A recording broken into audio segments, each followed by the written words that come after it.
I'd like to call the meeting of the September 9th, 2019 Board of Selectmen meeting to order. This meeting is being recorded for later broadcast. Is anybody in the audience also recording the meeting? If so, please raise your hand so you can be recorded. Seeing none, can we stand and salute the flag? Pledge allegiance to the flag of the United States of America and to the republic for which it stands, one nation, under God, indivisible, with liberty and justice for all. All right, so no one has signed up for public comment. Is there anybody who came in after we grabbed the sign-in who would like to speak? Seeing none. Our first item on the agenda is a joint meeting with the Board of Registrars and the Town Clerk. I would invite them to come up and join us at the table at this time.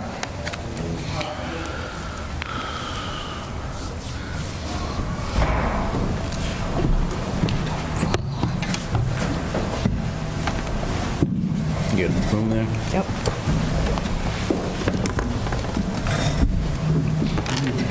Good evening.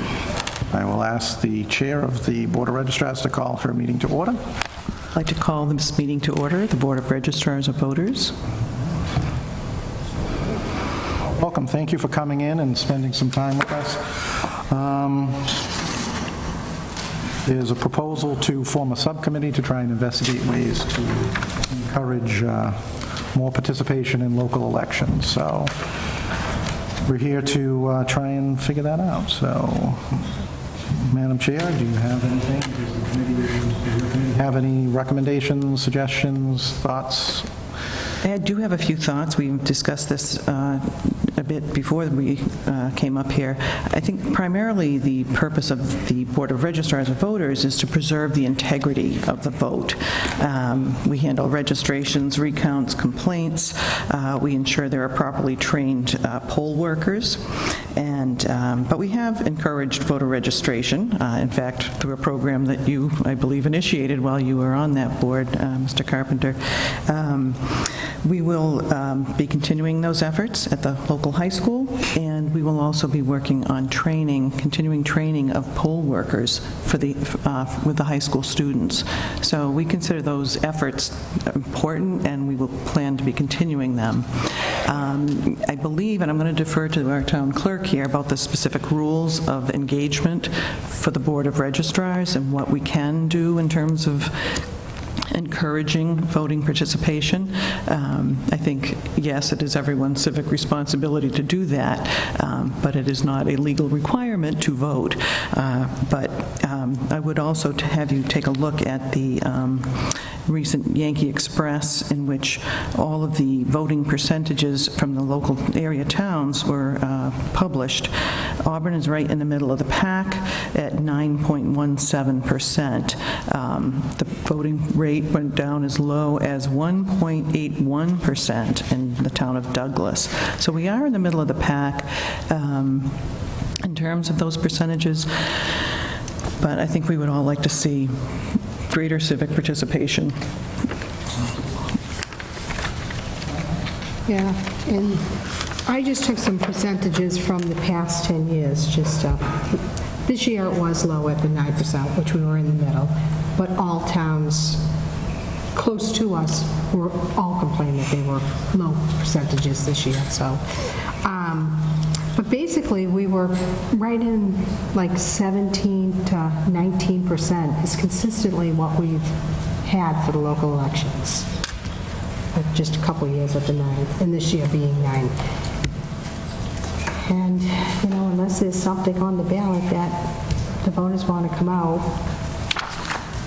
Well, we also talked about the fact that over the last few years, the town of Auburn structure has changed. There's a lot less elected positions. So when you look at a ballot that had one contested race, that could have something to do with it, but certainly at the same time you have less opportunity as well.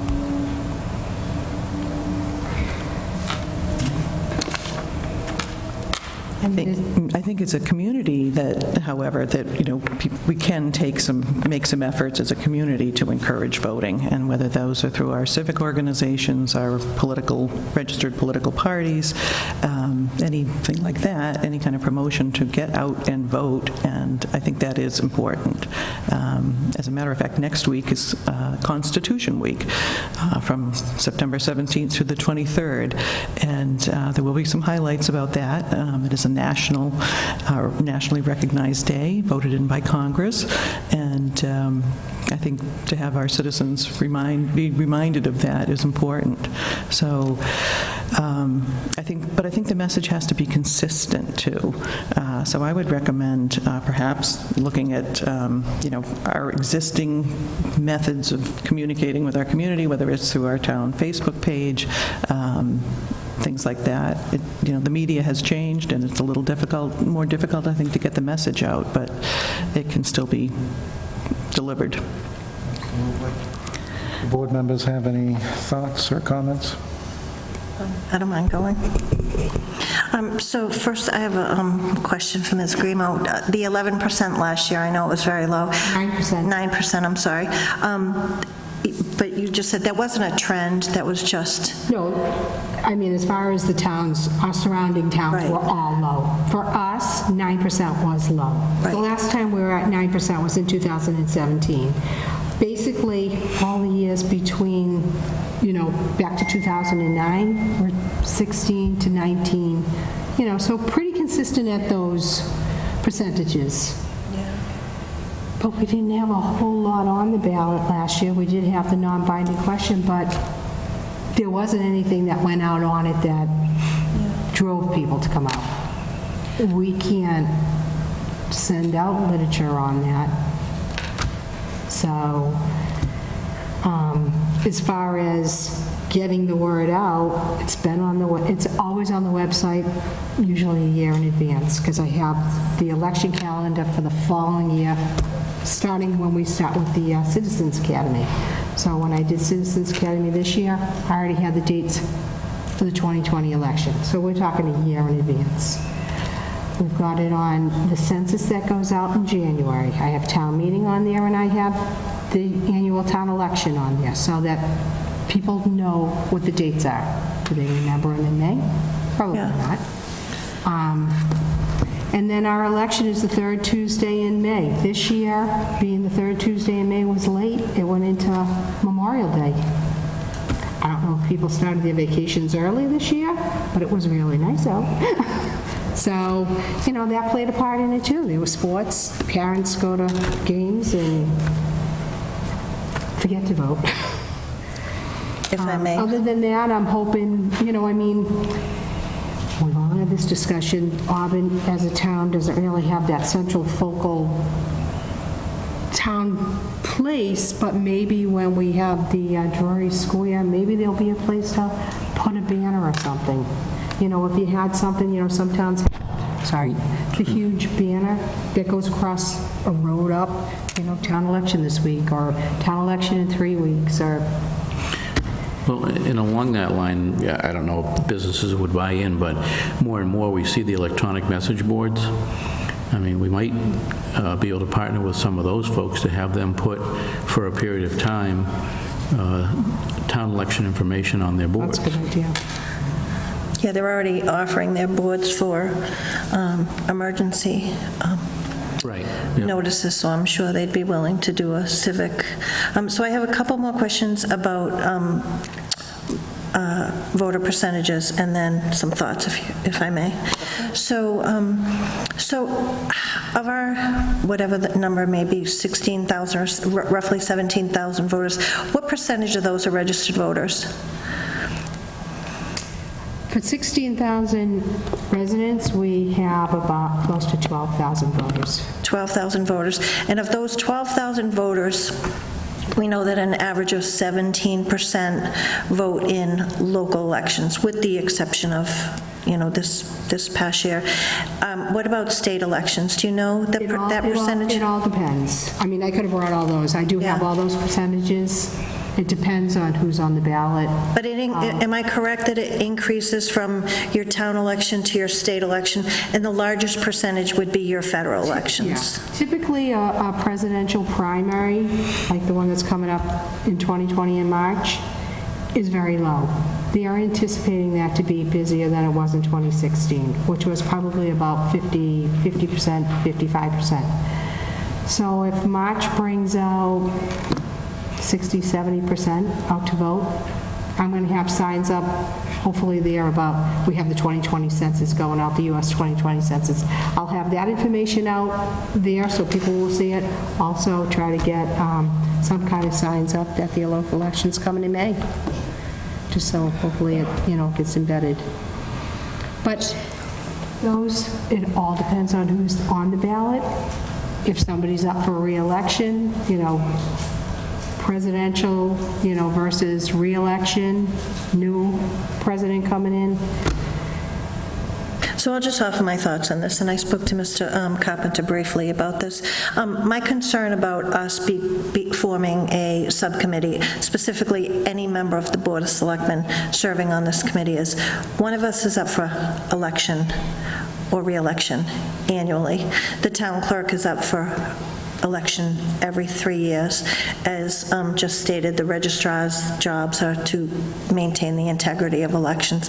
I am all for reaching out to civic organizations, as you said, registered political organizations, but I do have a concern of, and I know none of us would do it for this reason, but it's all about the appearance. And if we were to form this committee this year, would it give the appearance that we're looking for a larger voter turnout this May? Or if we waited this year and for the following May, would we give the appearance that we're favoring one candidate over another? So I have a concern with the Board of Selectmen serving on this committee.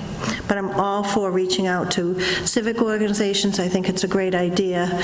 Reaching out to, and Chief Coleman is the one that communicated with, I believe is it 7, Ms. Jacobson? 7 electronic boards? We have 7 businesses have committed.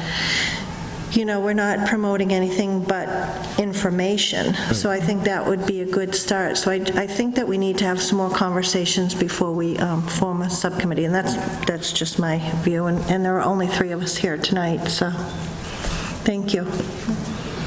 Anything else from the board? Still Liberty. Thank you all for coming in tonight. I think that some of the ideas that were thrown out just in a few minutes that we've been talking show that we really should have some kind of subcommittee put together with yourselves and probably some of us. I understand Mrs. Goodrich's concerns about having members of the board on that subcommittee looking into these things, and the appearance that maybe we want a higher turnout here or there.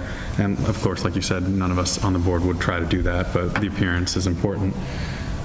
I think that some of that could be curbed with even a policy from the board itself saying members who are up for re-election in the next year or so wouldn't serve on the committee, something along those lines to limit any kind of fears that would exist. But I do think this is an important idea. Municipally, elections have low turnout, and that's a problem across the Commonwealth and the country. And elections in general are seeing pretty low turnout. So I think anything at any stage of government that anyone can do to try to increase turnout is important.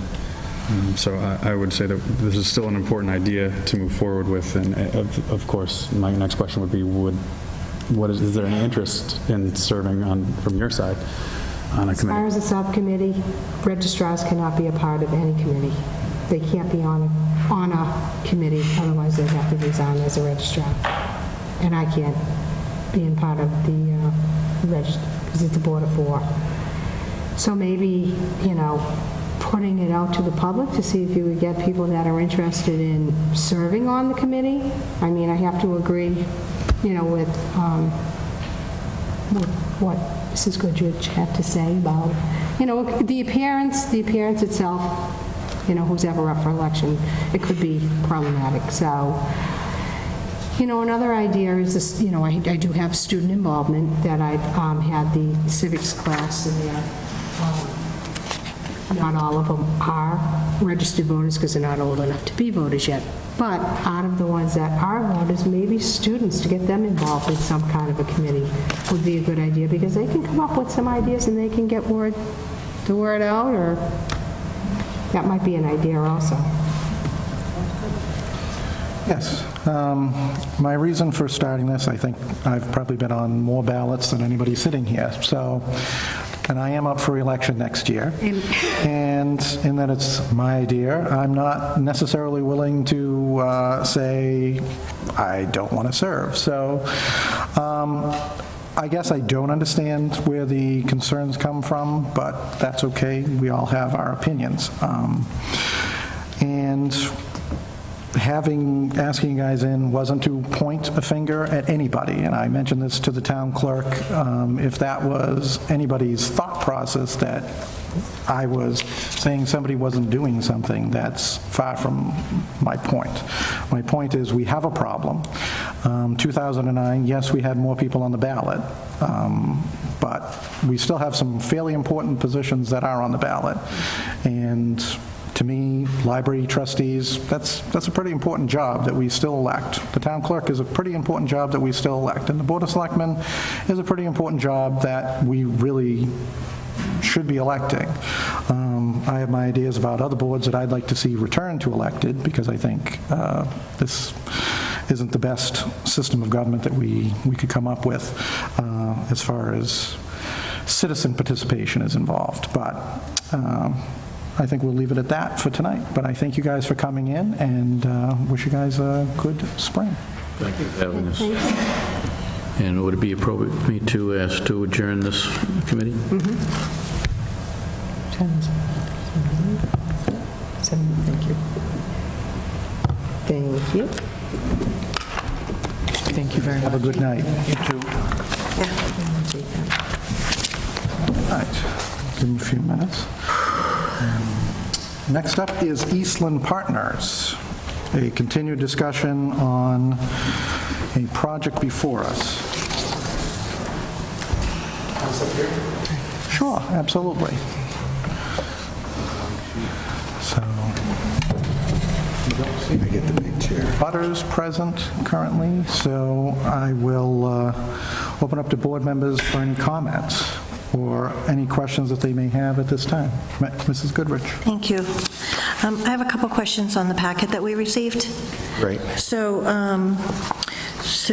under this packet here, on page 11, I'm going to reference that. And then under the Ashworth Hills homes, I don't have, these aren't numbered, but it's about halfway in with the blue on the top. So I don't know if it's a typo or what the issue is, but on this one here, the rents for the one-bedroom, two-bedroom, and three-bedroom seem to go up naturally, because they are. Yet on this one on page 11, the three-bedroom is $4,000 a month less than the three-bedroom, than the one-bedroom. See in the column, sales price rent? I think I may be looking at the wrong page. I apologize. I've got page 11 here. Am I looking at? It's the same on Morgan Ring.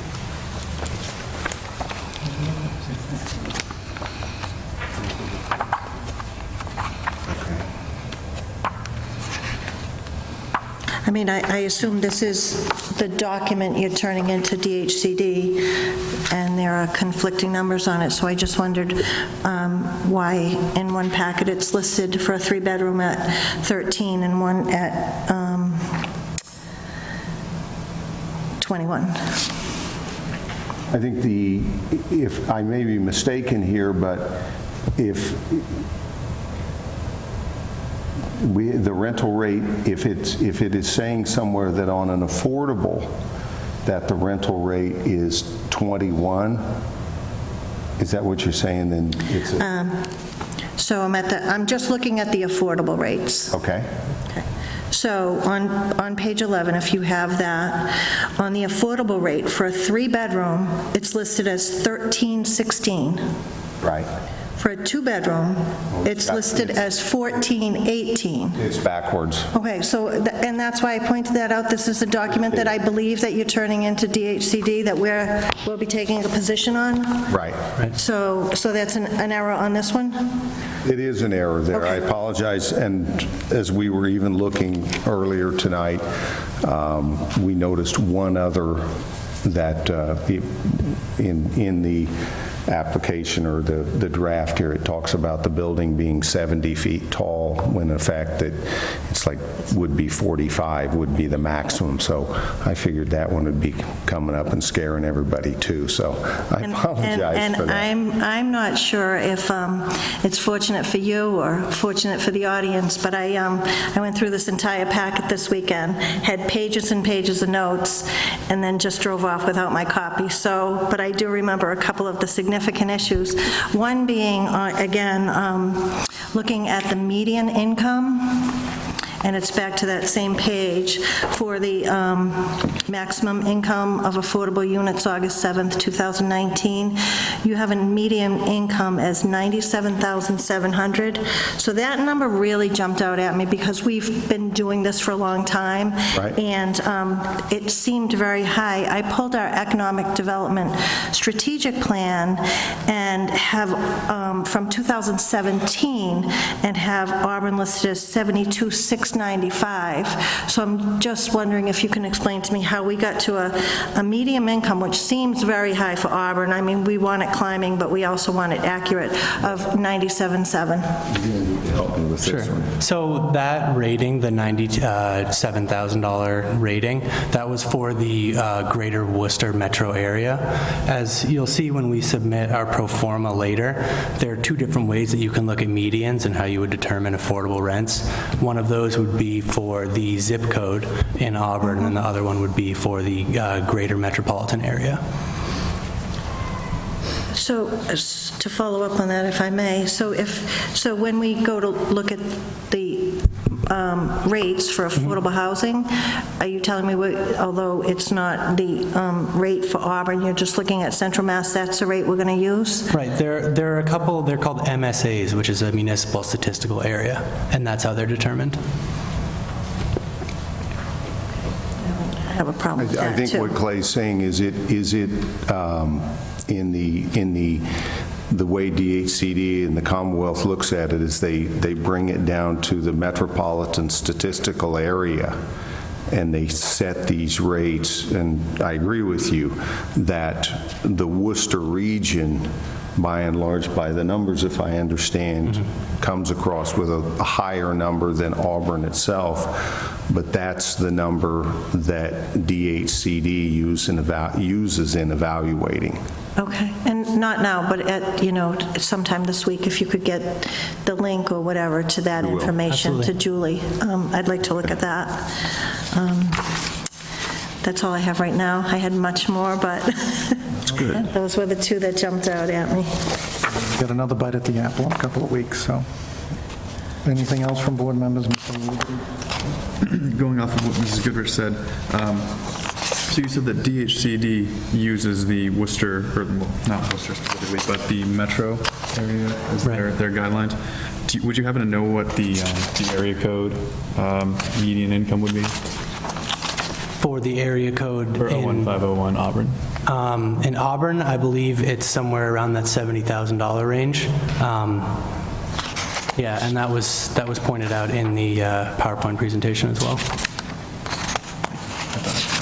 That's all I had, thanks. Great, thank you. Anything else, Mrs. Jacobson? Through the chair, I'll just point to, as Mrs. Goodrich pointed out, in the economic development plan that we had done in 2017, I think the median income was 72. I think the most recent one is probably around 73, but the one that we have been using was the 2017 figure at 72 for the town. If I may ask one more question? Of course. So, another sticking point, and I want to break it down more, not tonight, but in the future. I've said publicly before, I truly believe this is going to have a significant impact on the community and the cost to the community. And in your submittal to DHCD on page 3, I'm just going to make a statement, not have an argument, but, it says that the $65 million residential project will generate nearly $1,400,000 in annual revenue. I'm still just not seeing that, and I hate using that figure until we see the impact on the schools. I guess probably the best answer to that is, okay, I understand. I do. Our municipal impact work that we've done is, we've worked harder than anyone will ever know to go down the middle of the road and be unbiased, use data and all from experts. And that's what it comes up with. And I agree with you. We don't know exactly. It could be a few more, it could be a few less. But I think it's safe to say that it's not going to be double, or at least that's what we would get from using professional data. I mean, I just in the packet, it just seems outrageous to say the town will be, you'll be generating, $1,400,000 in revenue for the town. So if that happens, I look forward to seeing that, but I'm very skeptical on that. If I may, and I appreciate it, as I say, the real estate tax revenue is really fairly simple calculations, because when it's ultimately done, and the Board of Assessors are going to look at this property, and they're going to look at it from the income approach, and they will value it from the income approach, and they will set whatever capitalization rate they use on income properties in town to derive and to come to what the real estate tax will be. I mean, those will be real and hard numbers that will be easy to look at. Again, then the next thing is excise taxes and things of those nature. People own cars, and people own these different things, and I think it's fair for us to say in this automotive-based society that we live that, they're going to have cars, and interesting for me is I have a property on the Cape and I have a property up here, and it seems like both of those towns are fighting every year trying to get excise tax from me, and where do I live kind of thing. So they're real numbers, and those add up. Your point is well taken, though, is as far as on the school children, we use the best information we have, and we believe that those are real. So my last comment will be, so just to be clear, so yes, we may potentially have yearly revenue of $1,400,000, but we also may have, for the lack of a better financial term, expenses related to this that far exceed that $1,400,000. So I just don't want, when you look at this number, I don't want residents to immediately think like, oh, by allowing this project to go in, we're going to make $1,400,000 annually off of this project. Because then people take it that next step further and want to know where it is in the budget. So this is generating revenue, but the expenses may far exceed that. I agree 100%. Thank you. Through the chair, I was going to ask if we could just clarify that. I think what Mrs. Goodrich was saying is the revenues, you've shown how you're going to generate the revenues. I think what if possible, to show it in the application that that's not net revenues. That Right. that's, Okay. you're talking gross revenues. You haven't yet indicated any expenses, and I think that's a concern just from the public perception that that's not a net number. So if there's any way to clarify that in the application, we understand that the real estate taxes and the excise taxes are going to generate revenues. You looked at what the building permits are, that there are going to be revenues. It's the expense side that right now is estimated, and really we don't know what the impacts are on the schools until those families actually move in and we see how many children are actually in the grades and what grades they're actually in. So I think if there's any way to just word it so that it will generate revenues, yet we recognize that there will be municipal expenses that will offset that. to offset the impact. The expenses will be the impacts of the project. If there's something we could work on that. I think that's what you're trying That's to do. perfect, thank you. Is there anything else from the board? Mr. Lilliberty? My question is a little bit off topic, but in the NSTRAT report, I was wondering if there is going to be any testing of the groundwater or the soil. They said that they didn't do any laboratory testings on that, and I know you had mentioned in the past that you might be using the groundwater in the development, so I was wondering what was going on there. Well, as far as the NSTRAT work that's been done, the Phase 1 work has all been done, and there hasn't been anything found that would be of issue. They do make recommendations that if these different things happen, maybe those things should be looked at. If we do use on-site water ultimately, which we hope is not the plan, but the scrutiny for that is tenfold what it would be for like work that they would do for, like NSTRAT would use to see if there's any contamination, because at that point we'd be talking about a public water supply. And when it comes to public water supply and potable water and all, it reaches the highest level as far as the scrutiny. And about the soil, you said that there was Phase 1. Are there going to be more tests of the soil for? Normally what they do is in that type of report, they go in, they do the history of the site, they see what has been there. It obviously varies tremendously. I'd give an example that a development we're working on in the city of Framingham right now. It was a welding facility for 50 years, and it just expanded and expanded through the years.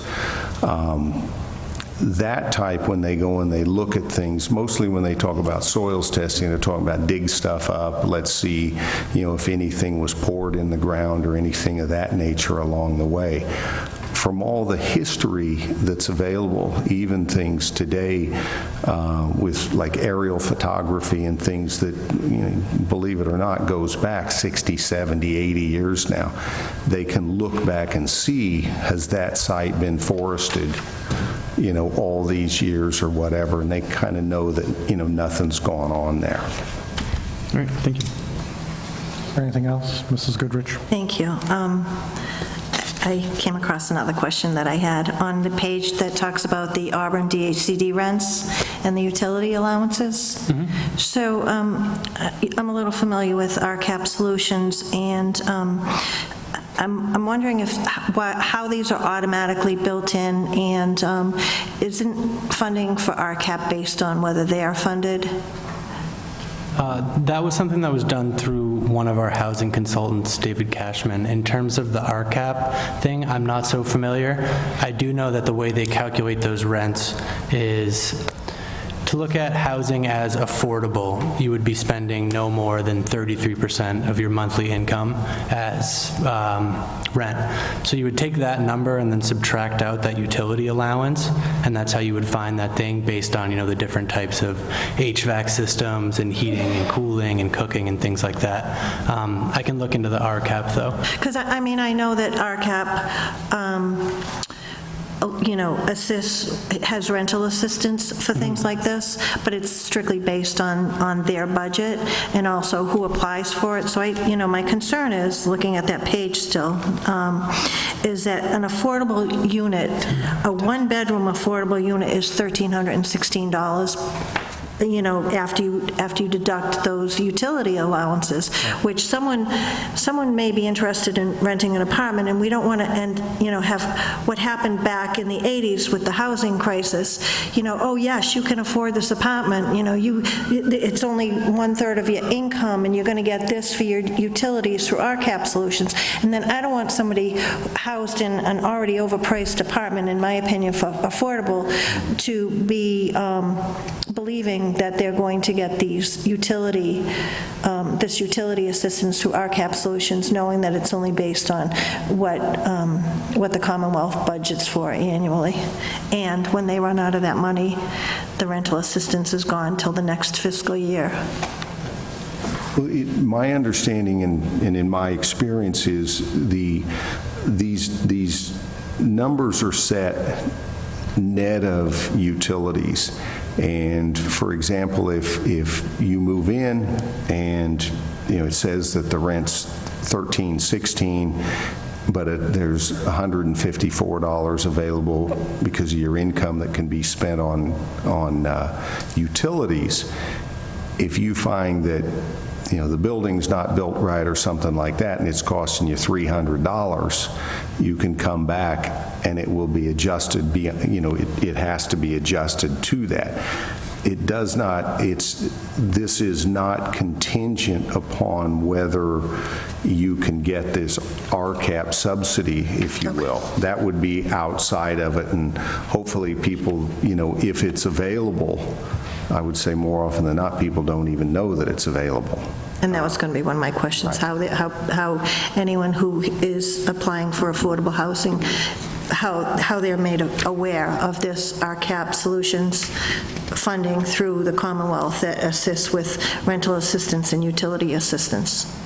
Because I'm sure you have noticed the past couple meetings, my concern is affordable housing for people in Auburn. Right. Thank you. There's nothing else? I do have two items. Initially, when you proposed this project, it was at 250 units. You then went up to 320.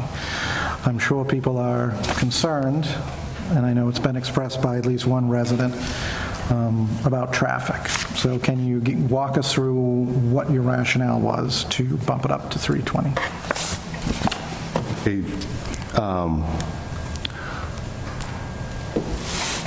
Kind of the perfect storm, which is, and we believe, is a good thing.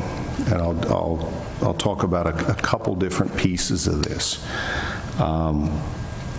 The stoplight at Albert Street on Route 20, if we all think about it and we look at that intersection, there's no reason for it to be there because there's no traffic at that intersection.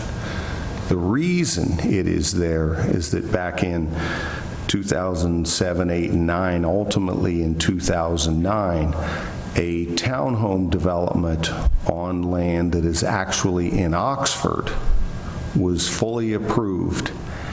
And the road section, a portion of that approval was our land here in Auburn, the 64 acres. Which was approved for 25 single-family homes.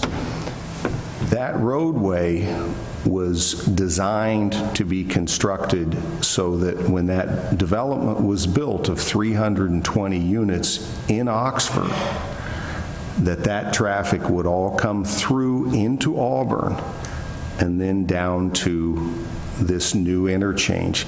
Mass Highway literally built this traffic light on the anticipation that development was going to come to be. Well, fast forward 10 years, as we know, it didn't happen. The economy did what it did.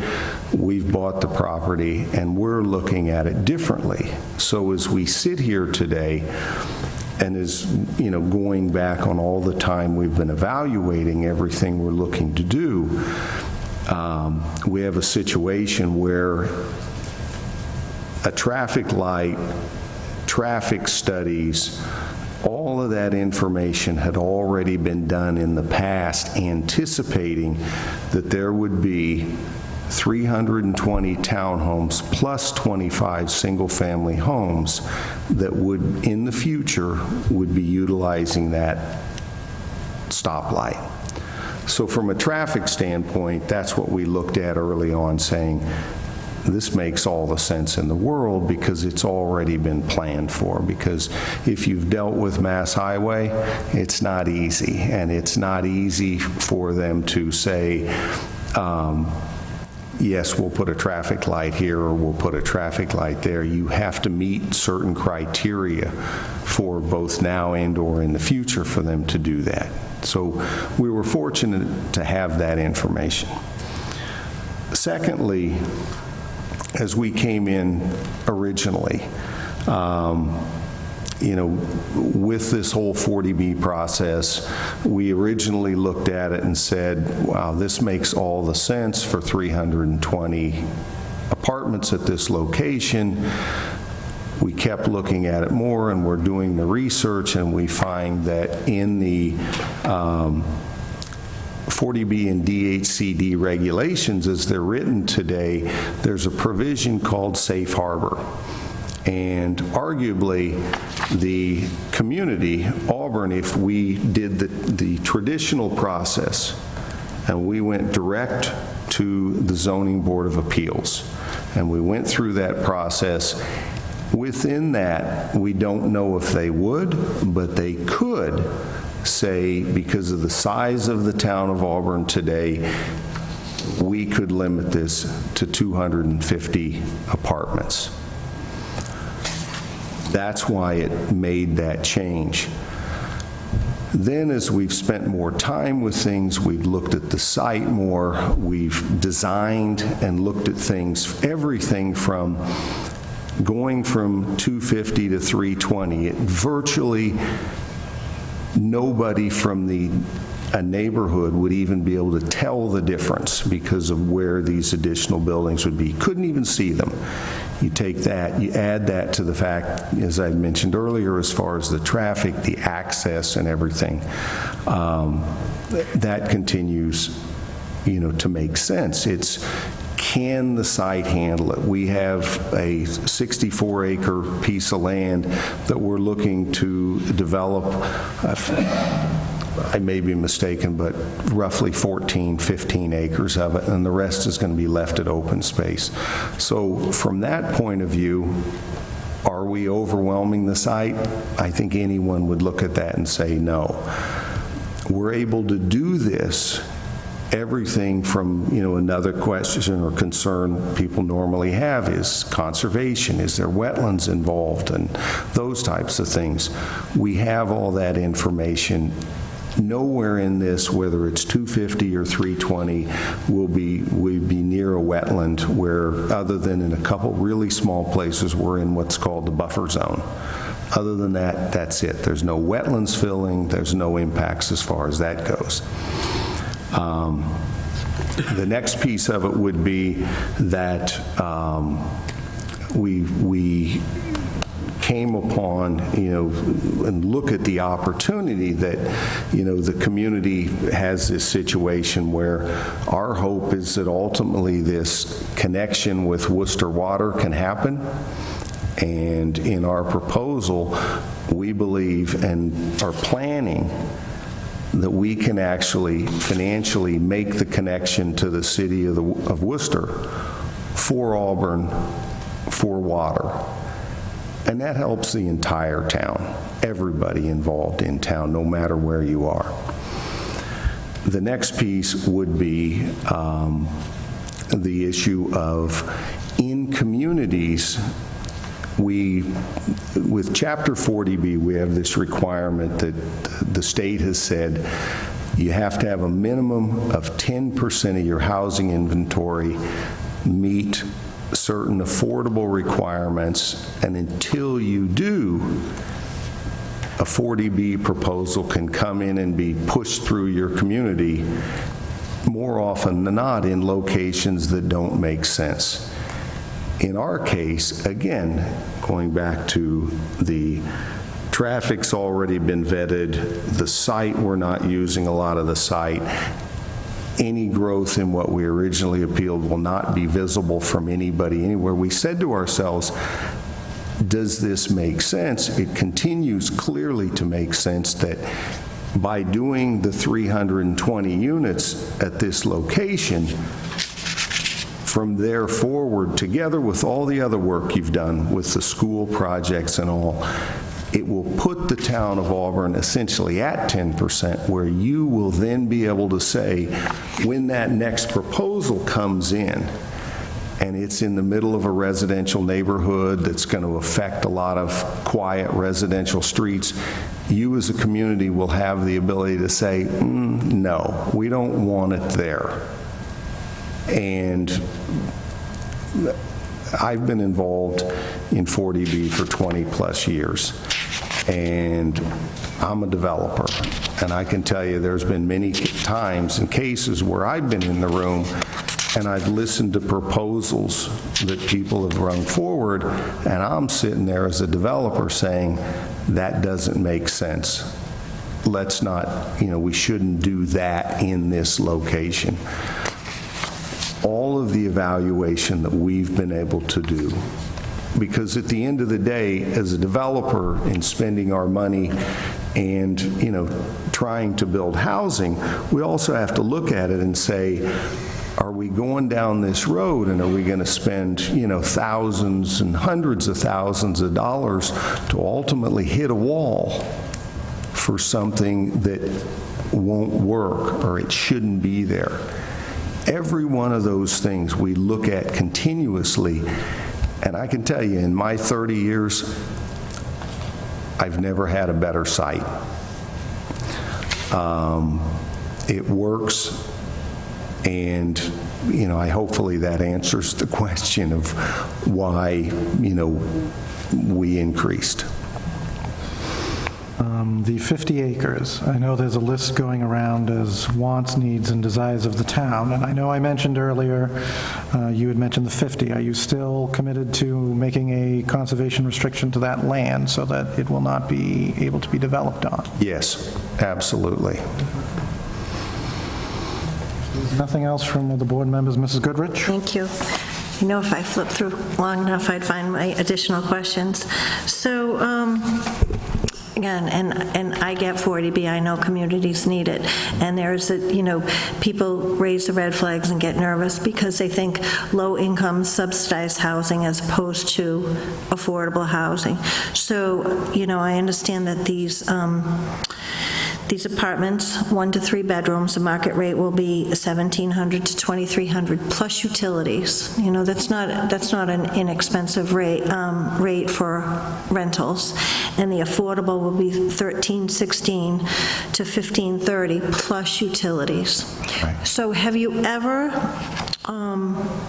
in your 20 years of doing this, or 25, whatever you just said, you build out phase 1 and you've begun phase 2. Have you ever had difficulty renting the first building or the second building and made a decision not to move forward with the third building? No, never. Have you ever had an issue with renting? I've known of developments. I've never, ever had an issue with renting. I mean, this, it's so easy, it rolls off the tongue, housing crisis. It's real in the Commonwealth. Oh, I agree. As the governor has put out 135,000 housing units we need to get to basically to just equilibrium. And it's so easy for all of us to say, that doesn't affect me because I'm comfortably housed. The problem is, and it's quiet and it's happening behind the scenes, if you will, that we all make decisions every day, and we're all trying to do the best we can for ourselves. So I use as the example our best and our brightest. The young people, they're coming out of school. The reality is that with a college degree today, a better college degree, you're going to come out of school and you're probably going to earn $60,000 to $65,000. In the Commonwealth of Massachusetts, it's real difficult to find a place to live. So what does that mean? Our best and our brightest, they're leaving. You're not seeing it every day. Talk to your friends, talk to, anybody you know as far as their children and this and that. They're moving away because they have to. So our solution is build more housing. A lot of the way the Commonwealth is structured with town level of government and everything handled at the local level, there's a tendency to say, well, okay, they can do it over in Millbury, or they can do it here, or they can do it there. I've heard it 1,000 times. I was playing around today with my calculator, and well, I asked Clay here, I said, well, the governor says we need 135,000 housing units. I asked him, I said, if every one of the 315 cities and towns in the Commonwealth allowed one project like we're proposing here, what would that do? Wouldn't solve the problem. Run the math. So we need the housing, and I'm sure some of you have, and I'm going to throw this out there, on the internet, and with all that happens, with all the controversy that has been through the last 35, 40 years with 40B and affordable housing, there's a big study that was done where they went back, if I remember right, it's 4 or 5 projects, where this study group went back and looked at them after the fact. They looked at the files, and they looked at all the things where everybody came out of the woodwork and said, oh my God, it's going to be awful, it's going to be this, it's going to be that. And they asked a simple question, well, what happened? I suggest anybody's interested, read the study. The #1 development in that study is mine, and it was in Wellesley, Massachusetts. And they fought over that for 10 years. Made absolutely no sense. It became not about whether this is good for the community or not. It became, this guy wants to do it. We don't care whether we need it or not. But it was just kill the project. And it's with all of the other ones you see there. And they go through all the key things that came up. Well, traffic's going to be a problem. Look at the history. It's never been a problem. And I can tell you this, that as an owner of 40B apartments, I've not had problems with my 40B tenants. I've had some problems with my market rate tenants, but I really haven't. And the interesting thing that I think is really important to note that few of us pay attention to is, given its 25%, so 1 out of 4 is affordable, and everybody's together in the pot, and you can't tell one from the other.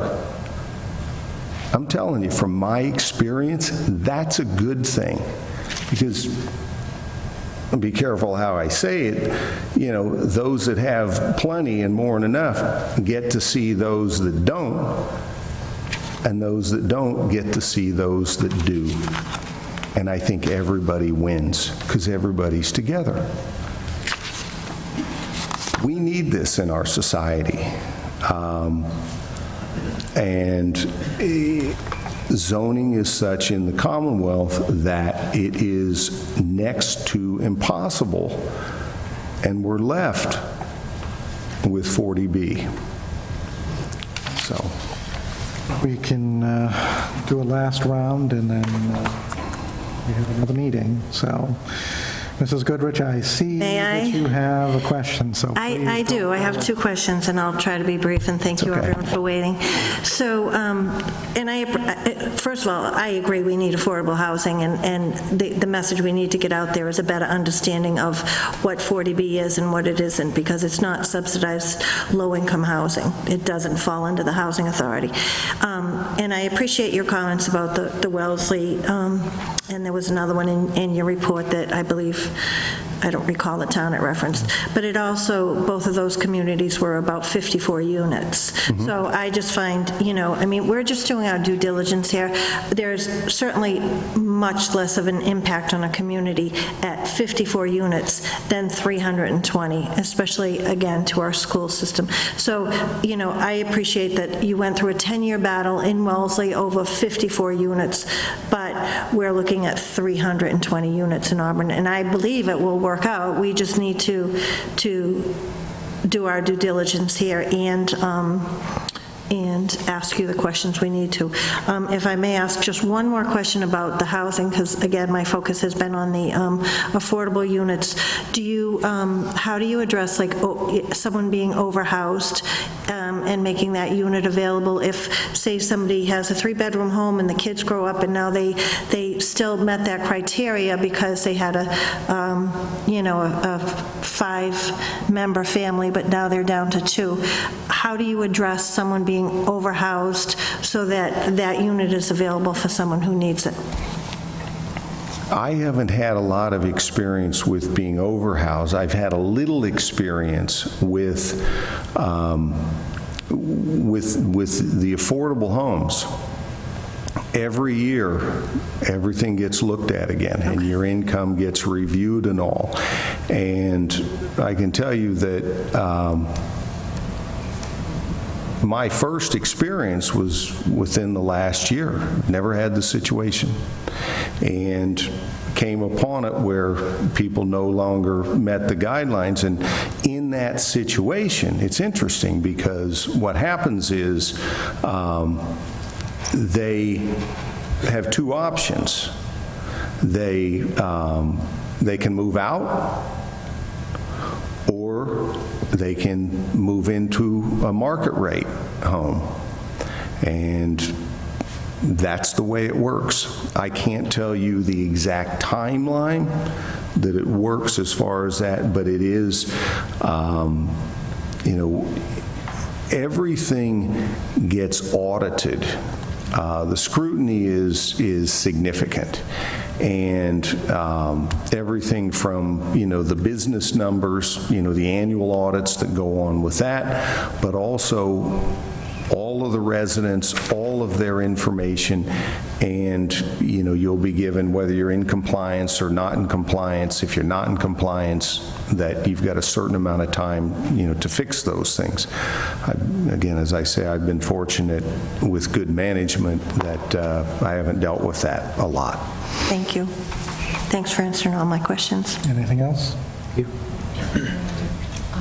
Through the chair, and I want to thank all of you for your questions. We also have had some questions, and we appreciate that Eastland Partners has gotten back to us on the information. That's why we didn't want to recommend any type of vote yet. This is when you're first seeing this, and obviously there's some things that need to be adjusted on this, which will be. And also, Mr. Chairman, you did mention a wish list. There is, Mr. Huffman brought that up early on, that we should be starting to think about what type of impacts this project will have on the town, and what types of things we maybe want to work on in partnership with the developer if the board were to go through LIP. So as town administration, we've met internally, asked all the department heads to start looking at the impacts, and more importantly, what types of impacts would actually be a benefit to the residents of this particular complex, not just to the community as a whole, but also, what types of things could we look at that might make it a better project for the people who are going to live there.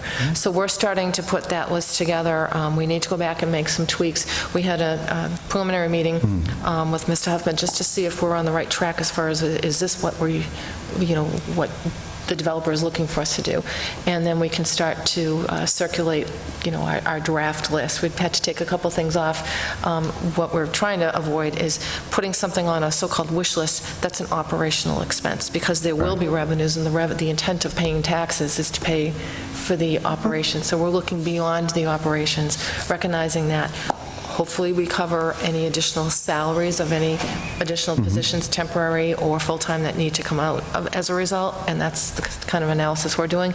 But then going beyond that and looking to see what other impacts are there that necessarily would not be covered by tax revenues, but which hopefully through a partnership we may be able to address some of the needs of the community, and specifically of this particular community. So we are working on that. So with the board, I probably would recommend to take another look at this. If you can make a couple of adjustments. I see where Mrs. Goodrich started. I believe it's just a reversal, the 1, 2, 3, just a reversal of the affordable land on the market. That would be Tough being helpful. human. And I know it's a large application. And also, just so I'm clarify, also we wanted to get the MSA information that showed that the rates are established by DHCD based on a metropolitan statistical area analysis versus based on the individual town. That would be helpful because I think it answers the question, are the rates in affordable housing in Auburn the same as affordable housing in, I don't think Westboro's in our area, but take another community that has significantly higher wealth factors. So I think that would help all of us understand how these rates get established, because I think everyone's intent is if it's going to have affordable units, we want to make sure they're affordable to Right. people, hopefully Auburn residents who are looking for another housing option and want to be able to afford it, recognizing that 80% of it or 75% of it is going to be market, and that's market will be driven by the market. It's the affordable that I think we're all just concerned about. So get that. So that also just a little bit on the safe harbor, if you can just give me a little bit more on safe harbor on the 40B. And I think, does that cover what the board wanted to get back? Okay. So, and then we can talk, get me whatever information you have, whenever, and we'll make sure we get it to the board. Okay, that's great. Send that over. All right, before we move on, I did notice that you have had conversations with the RTA, and that is a big thing for me, that we need to start thinking about getting people around town, not just through town or to particular sites in town. We do want kids to be able to, if they have jobs, not necessarily have to have a car. They may not be able to afford a car. Elders who don't necessarily want or need to conform to our senior bus schedule, having availability wider is beneficial. Could not agree more. I drive in the traffic every day, and, if we can put 10 people on the bus, take 10 cars off the road, everybody would be happy. And it's possible. We just need to get out there, communicate, and I think ultimately it does us no good if nobody knows it's there. So we need to do both. We need to get it there, and we need to let people know it is there. Well, thank you guys for your time tonight, and thank you to the board members and staff for their input. Are we putting this on for another 2 weeks? Is that the plan? If that's okay with the board, we'll do that. Is everybody going to be ready in 2 weeks? Yes. Perfect. If I may, within the week, we'll be delivering updated with the corrections. I think I'm close enough with my numbers and all, and we'll talk about like wish list items and things of that nature. And then I'll have the package information as far as the numbers, as far as the development costs and things of that nature. As I've mentioned to Julie, it's, in construction out there is kind of wild right now, where numbers are and all, and we just wanted to make sure we have everything worked down because it all ties together. And then, we believe we'll have a complete package that you can all look at and we can go through. And then, again, lastly is all of the questions, anything anybody can come up, we want to run through them. And I think the questions tonight have been great, and they've been on point for what we're trying to accomplish, and that is that ultimately we're asking this board to make a decision whether you support this moving forward. It's not an approval of it ultimately, because from there, that allows us to go to DHCD with our application. One of the things to note, even with numbers and things you'll be getting, it's an interesting clause kind of that's written in the application where it clearly says that, upon submission, DHCD will commission an appraisal, a professional appraisal that will run through everything. And they will not issue a site letter until they've run through it and found that all the numbers make sense.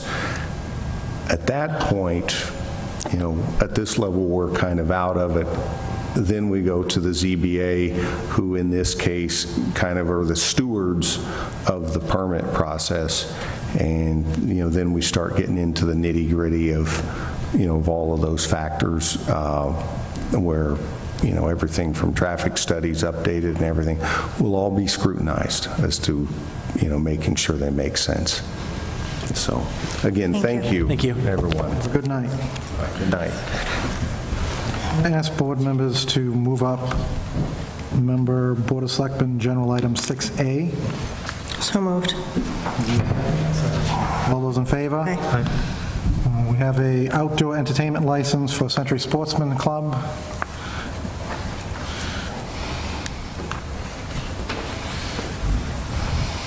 How are you this evening? Thank you for your patience. Just introduce yourself and... Frank Height, I'm the treasurer of the Century Sportsman's Club. I know you've done this many, many years, but can you, just for the viewing audience who may be new to town or may want to just check it out, can you tell us what you're going to do? Sure. For approximately 20 years, we've been running a haunted hayride on our property. We have 42 acres on Rochdale Street. It runs every Friday and Saturday for the month of October. This year, we're trying out the last Sunday in the month as well. And it's open to all residents. It runs in the evening, so basically starts at dark. We run until the last wagon goes through, but it's generally 9:30 at night. It's a kid-friendly event, so basically people gotta, get their kids to bed, so it ends, relatively early. We'll have, hopefully, from 300 to 500 riders. It tends to get busier as we go through the month. And I don't know what else. Hopefully that describes it. Okay. Board members have questions? Seeing none, is there a motion? I make a motion to approve the license, provided that all applicable requirements of the state and town and any of its departments, boards, and commissions have been fulfilled. Said license is subject to all the conditions stated upon it. Failure to comply with any and all the conditions shall invalidate the license and render it null and void, with the conditions of the DCG to be placed on the license. Is there a second? Second. Is there any discussion? There being none, all those in favor? Aye. Aye. All those opposed? It is a vote. Thank you very much. Thank you. Good luck. All right, I'm going to ask that we move up Board of Selectmen General Items 6B. So moved. Second. All those in favor? Aye. All those opposed? It is a vote. All right, so we have something for a request to name a town building at 21 Pheasant Court, which currently houses the Auburn Youth and Family Services. Good evening, Mr. Chairman, members of the board. Scott Wren. I'm the serving vice president, incoming president of Auburn Youth and Family Services. Back on the 23rd, the fellow board of directors and I had met looking to figure a way to show appreciation to Sally D'Arcangelo for her 30 years of service. We just felt a plaque or a little plaque or a mug wouldn't do it for everything she's done for this town, for the countless hours she has put in. So we did have a vote on the 23rd that we would like to nominate the building owned by the town at, again, that was at 21 Pheasant Court? Yes. Yep. To be named the Sally D'Arcangelo Center for Auburn Youth and Family Services, Incorporated. You're aware of the process. There'll be a public hearing. That's correct, yes. Is there any board member comment or questions? Seeing none. As I read this, what we need to do is establish a hearing date. I would ask that that could be at the next hearing in 2 weeks. Can we do it that quickly? 2 weeks? Through the chair, I don't believe there's any type of legal requirement for this type of hearing. It's not a planning board related hearing, so it's just a standard posting of 48 hours. Okay. Is there a motion to make that happen? Motion that we schedule a hearing to name, what number, 21 Pheasant Court, the Sally D'Arcangelo Center for Auburn Youth and Family Services, Incorporated. Second. Any discussion? All those in favor? Aye. Aye. All those opposed? It is a vote. There you go. Thank you very much. Couple of weeks. Thank you for your patience. Thank you. It looks like there are 3 items zoning-related that we have somebody here for, so I'm going to ask that we move up Board of Selectmen, general items 6D, 6E, and 6F. So moved. Second. All those in favor? Aye. Any opposed? It is a vote.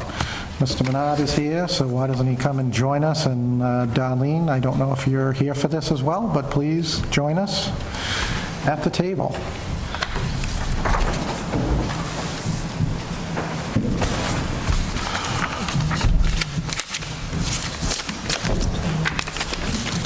All right. How's everybody tonight? Thank you for your patience. I know it's a long night. Already a long day, so. So we have a proposed zoning bylaw amendment to the tiny home bylaw for the special town meeting, and this involves some sort of appendix Q, which relates to a building code that has not been adopted by someone. Is that correct? Correct. It was discovered recently by Building Commissioner Kibble Moody that the state was not going to adopt the 2008 International Residence Code. They were going to instead move forward to the 2020 International Residence Code, which the state may adopt in a couple of years. So the tiny home bylaw that was approved at town meeting this past May mentioned the Appendix Q, which specifically addresses tiny homes in the building code. We spoke to town council, and he recommended that we put adopting Appendix Q of the building code. Just the town itself can adopt this code, and that way any tiny homes that may be built will have to adhere to the specifications that I mentioned in Appendix Q. What is the benefit of adoption for anybody? There are different requirements in the building code for the tiny homes in this appendix. A lot of the code talks about lofts and allows a loft in a tiny home that is different than a loft in a single-family house. And also ceiling heights are addressed. You can have a lower ceiling height in a tiny home than in a single-family residence, I believe. I want to say 6'8" in a tiny home. I may be mistaken, but that's what's coming to me, where in a single-family, it's about 8 feet. So there are just some specific requirements that in a tiny home that will have to be adhered to instead of the single-family. Board members have any other questions, comments, concerns? Okay. And this is proposed Article 19 on the warrant. The next one is proposed... Do we have to take, excuse me, do we need to take a vote to transmit it for the hearing? And I just wanted to deal with all of them. Oh, okay. Article 20, if I'm not mistaken, is about the Regional Mall Overlay District. Correct. This is kind of a proactive bylaw we're looking to propose to try to ensure that the mall remains a viable facility. I think we all know that there are malls in Massachusetts that have had their troubles. This is a way to hopefully ensure they remain fiscally viable. One of the uses specifically mentioned, I think it's highlighted in red in your packet, it will allow a medical center and offices. Reliant just opened a few months ago. This will specifically allow them to continue operating. They would be able to operate anyways, but this would just basically in the bylaw allow it to be an official use. Also, there's some setback requirements. This is, from what I understood, a way for the mall to lease space in a kind of financial secure way. So they have 0 setbacks, so you can kind of carve out, like the Reliant can be its own kind of single entity. It's still part of the mall, but however they do it financially kind of just makes sense for them. In the table of uses, I believe you have in your packet, there are a couple of changes. Again, they're in red. All the ends I added, they're all blank in the table of uses. It just kind of makes sense to continue with the not allow uses. And there are a couple changes from special permit to site plan approval only. It needs to be reviewed by the planning board one way or the other. It just makes it a little simpler for the mall to get the permitting. And it does allow one new use, a trade and professional school conducted as a gainful business. So that would be a new allowed use at the mall. Okay. Is there any questions, comments, concerns from board members? Okay, so the last one is proposed Article 21, and this involves something to do with the industrial park on Sword Street. Yes, they're proposing a map change.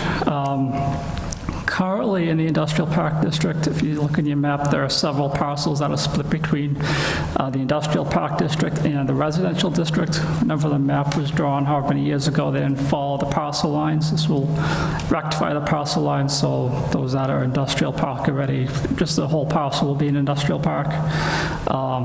Also, the board's proposing to extend the industrial park district all along like the Sword Street to Southbridge Street and northwards on Southbridge Street on one side only, and the west side to the Worcester line. Most of this area is already an industrial area. It has the Polar facility. It has Atlas Distributing, several other kind of industrial uses. This will give the businesses more options for the most part, especially multiple tenants that allow multiple offices to reside in these buildings. So some of these properties are currently vacant. Hopefully, changing the district will give them more options as they seek tenants. The only question is, as we change these lines, are any of these backing up to existing residential homes? In the current industrial park district, none of the residential homes will be affected. They're already bordering the industrial park, so there really shouldn't be any new impact to them. There is a residential zone up on the Worcester line. If you see a map up in this corner here, the residential area is part in Worcester, part in Auburn. It's already non-conforming as a general industry district. They just remain non-conforming. There'd be really no impact to their properties at all. They just remain non-conforming. Boy Street is going to be rezoned from residential to, there's a lot of residential houses not too far from Sword Street. We have Franklin Field over there as well. So if we're going to expand their use, and then we have residents living there, it's going to have an impact on residents, because if I can now put my building further into a zone that I couldn't before, it's going to have an impact. So that's why I ask. I'm not necessarily in favor of turning residential districts into commercial districts or industrial districts, especially considering that they're some of the oldest neighborhoods in town. But that's not why we're here tonight. But thank you. Any other questions, comments, or concerns from board members? Seeing none. All right. We'll take 6D. Is there a motion to transmit this to the planning board for the required public hearing in accordance with MGL Chapter 40A, Section 5? So moved. Is there a second? Second. Discussion. Hearing none. All those in favor? All those opposed? It is a vote. 6E, this is the Regional Mall Overlay District, also transmitting it according to the same MGL chapter. Is there a motion to transmit to our planning board? Motion to transmit to the planning board. Is there a second? Second. All those in favor? Aye. All those opposed? It is a vote. 6F deals with the industrial park, same MGL chapter. This is just transmitting it to the planning board for a public hearing. Is there a motion to do so? Motion to transmit to the planning board. Is there a second? Second. Any discussion? Hearing none. All those in favor? Aye. All those opposed? It is a vote. All right. Thank you very much. And why we have Mrs. Coyle here? Board of Selectmen, General M, can we move up 6G, a discussion of the revised plastic bag reduction bylaw? So moved. Is there a second? Second. All those in favor? Aye. All those opposed? It is a vote. Mr. Chair, if I can just jump in quickly before we turn over to Mrs. Coyle and our town planner. The board had asked back at a previous meeting, maybe a couple of months ago, to have the proposed plastic bag reduction bylaw as drafted reviewed by a couple of committees, including the zoning bylaw review committee. Even though we recognize it's not a zoning bylaw, it is a committee of of residents that we asked to look at it, as well as the Solid Waste Committee, because the proposed bylaw would have the enforcement authority with the Board of, so also to have the Board of Health look at it. So I'll turn over, but those three boards and committees did look at this, and you asked them to report back with any revisions or recommendations they had. So that's what's before you tonight. So I'll Thank you. Mrs. Coyle. Thank you, Julie. Good evening. So the plastic bag reduction draft that is before you comes from a lot of thought and a lot of review that has gone through.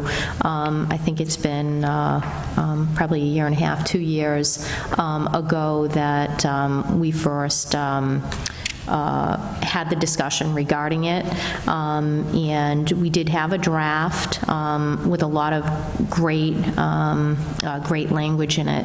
But one of the reoccurring thoughts that came through when the boards were looking at is where is the state at this point with plastic bag reduction, because there's been a lot that's happened in the past couple of years, and that's one of the things that kept coming up. So taking a look at the draft that we had excuse me, and also looking at where the state was. I think that there's a lot of discussion at the state level regarding it, and they've had drafts that have gone through a lot of changes, but we took a look at where they were at and tried to take a look and see what made sense from their language. So the draft that is before you is very similar to what is at the state level, and with some changes that we thought would make sense here at the local level. And so that is the reason from the draft, the original draft, to this. One of the big things that we wanted to take a look at from Solid Waste Advisory and also the Board of Health was making sure we have a bylaw that people understand, it's easy to follow, and that can be something that businesses are able to make changes in a thoughtful way. So this draft has a listing of all of the definitions, which we feel are easy to follow, and then it also identifies in the regulation what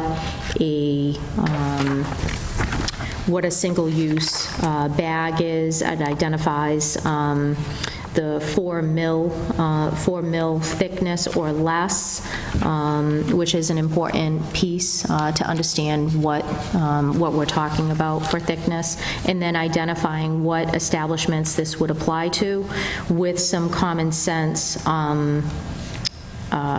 exceptions. So everybody obviously goes to the supermarket. When you go to the deli, you're going to get meats in single-use plastic bags. Same thing with fish, drippy things, anything that is going to be like a hazard, pesticides, solvents, anything that is going to be prone to leakage. So there's certain things that we deal with plastic every day, and those things we do have to exempt. Also, one of the other big items that is exempted is dry cleaning bags. Everybody goes to the dry cleaning and you get your clothes in a protective bag. So there are certain exceptions in the bylaw that we think make sense.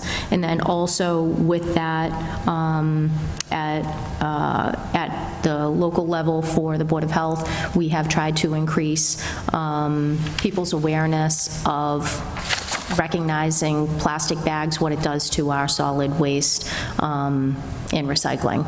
So getting the message out to the residents not to put plastic bags in the recycling. That's one of the number one contaminants, and giving people an outlet. So bring them back to the supermarket. They have a recycling area right in the front of the store, so you can bring them back, recycle them there, or repurpose them, reuse them, but they don't belong in recycling. So we try to lean a lot on education, so you will see that through our department.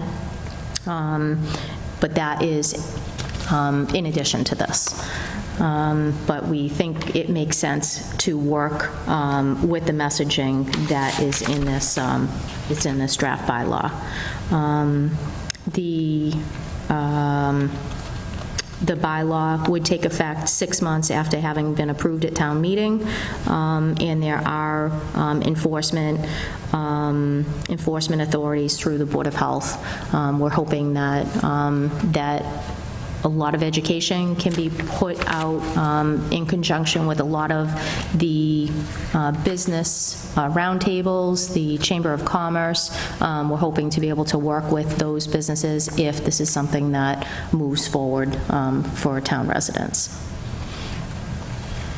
Board members, any questions? Goodrich? Thank you. I know it refers in Section 3 to subject to fine and fees that the Board of Selectmen approves annually. Has there been discussion with your board as to what those fees would be? You don't have to tell me right now what they are, but have you had those discussions? We have had discussions regarding what it would be, and I think that the board, I think, is open open to having that identified through the fine and fee schedule, obviously making a recommendation to the Board of Selectmen.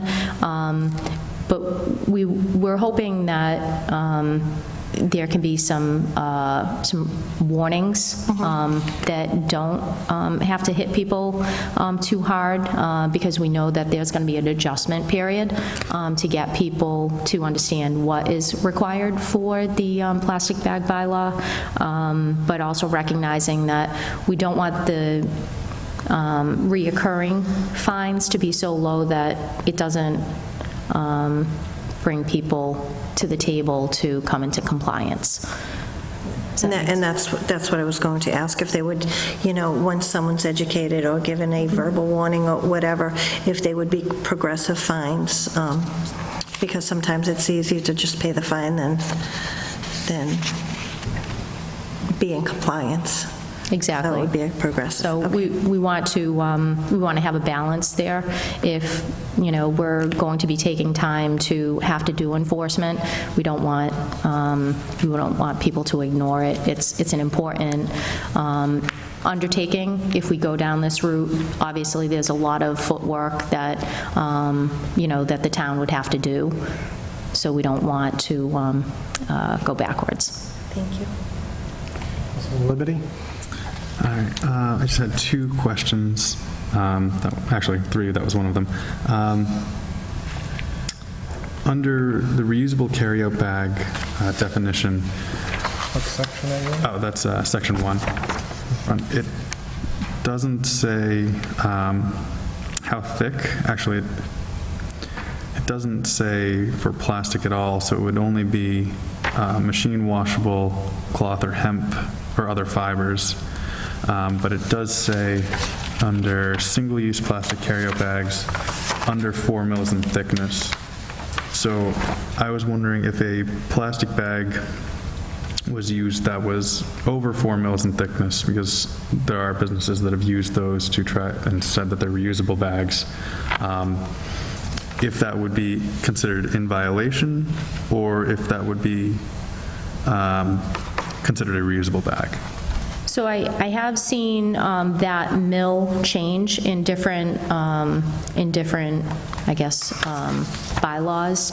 And I think the intent is that you have to choose what thickness you're going to identify a single-use carry-out bag. I think there's a lot of discussion about it and I know some stores you go into, if you've got like a heavier plastic bag, I know I've gone into some, feel like, wow, this is a bag I could reuse. So I think identifying here in the definitions, if it is a plastic bag that's over 4 mils, then I don't think it qualifies for the single use. Does that answer? Yeah. Okay. That makes sense. And then my other question is, there are no exceptions in this that I've seen. When I started to do some research, there were some businesses that had said that there might be 6 months might be too quick, and they were wondering if there could be an exception or an extension granted to them. Was there any talk of not including an extension in this, or was 6 months just seemed like a reasonable amount of time? I was just wondering what the process was. I think there was definitely discussion about it, and I think in the original draft, people could apply up to, I think maybe 2 extensions on that. Yeah, 2 or 3. So essentially, somebody could keep applying to the board, and then it would be basically a year and a half out before they would have to comply, versus maybe another business that was more diligent about, hey, there's a new bylaw in town, we want to make sure we follow it. So it didn't seem equitable to have that many extensions, and I know kind of internally that we had talked about it as well. If we had provisions in there for somebody using basically a time period to have to comply, that may become cumbersome for the board as well, because there's obviously a lot of businesses in town, so we could essentially see in the next year and a half if we were going with the ability to allow somebody to do basically a stay on it, that may become administratively kind of heavy. But again, I mean, certainly that was kind of the gist of going with 6 months. But if the board felt that that was too short of a time and wanted to extend it out, we've seen a year for compliance. That's something, obviously the Board of Selectmen could look at and see if they wanted to make any changes to that. I think the 6 months is enough time, personally. I think in the original draft, it was a little excessive to have, I think it was 18 months in total that was possible. I was just wondering what the reasoning, or if you had talked about it with them, but I think 6 months is an adequate amount of time, and certainly if it's going to save time on your end or on the administrative end of dealing with anyone receiving or sending in exception requests, then I think that's good. Thank you. And I think just if the town is supportive of going in this route, we want to do all hands on deck, put out education, answer people's questions, help businesses come into compliance, and having, the ability to have to go back to the table and, oh, okay, you have 6 months more, okay, so we're going to put that one on the back burner. We want to kind of like do the wave and kind of move forward. And I know I made this offer to you in the past when we first started talking about this, but I'm in Amherst for a semester, but if there's anything I can do to lighten the workload on you and the Board of Health, then I'd be happy to. This is something that I've wanted to do for a while, so of course if this goes well and passes, then feel free to reach out whenever there's work to be done. Awesome. I welcome that. Thank you. I have one question. You mentioned warnings. How would they be handled? Are you assuming that you're going to do that as an adoption of regulations? So on the enforcement part of it, it references going through the civil violation through 21D, Chapter 40, which is the non-criminal disposition ticketing. What I think we were thinking, and even when we were kind of talking about how the enforcement part would go, I think having the fine fee schedule identifying what the, say, I'm going to just first, second, and third infractions. So if you were thinking like the first time you're going into a business, somebody says, geez, I went to this store and I got this bag and I think it's in violation, and then the board goes to investigate it. Essentially, I'm thinking we could go and either do a warning, a verbal warning, followed up with some sort of written form.